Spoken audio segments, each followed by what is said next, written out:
tornado drills, fire alarms, and for the generation of students now in school, active shooter training. A is alert, L is lockdown, I is inform, C is counter, and then E is evacuate. And we really teach that K-12. Dr. Yoakum, now in his 4th year of serving as superintendent in the Milan C2 school district, says keeping students safe is a top priority. That's been a concern of mine ever since I started, not only as a superintendent, but as a teacher and then as a principal. It's on students' minds too. I'm terrified to go to school because of what's happening around our school and surrounding states and other states.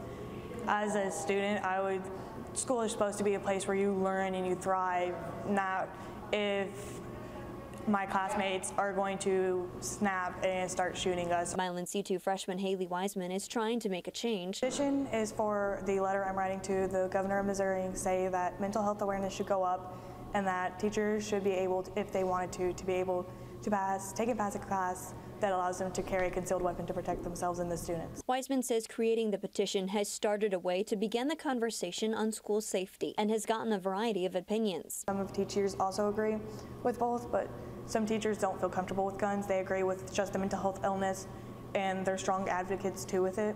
And then some students also believe that mental health awareness should go up. Yoakum says he's been at school districts where arming teachers was considered. My former district was a very rural district in south central Missouri, and we were I think the quickest response time was 37 minutes.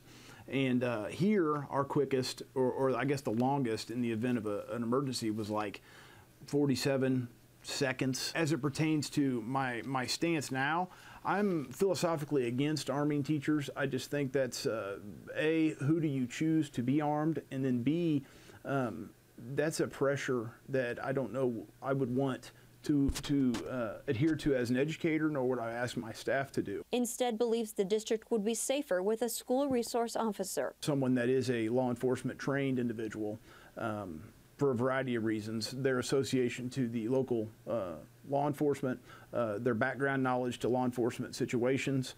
I think they would be much more appropriate to have those individuals armed in the school than would be traditional teachers. I just don't think that's a good direction for education to go, in my own opinion. And more help from a social worker to be both proactive and reactive to situations.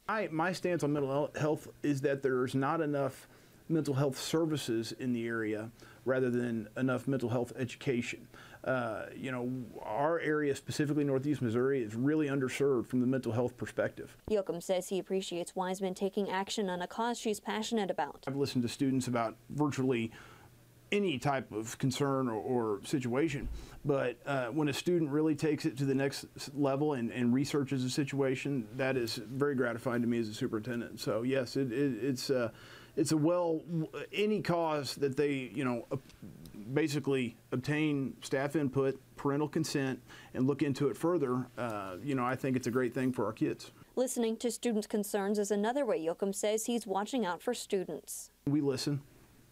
Based on that, depending on the nature of the concern, we take it to the appropriate levels. We vet and research everything that is brought to us, no matter whether it's a rumor, an official, anything along those lines.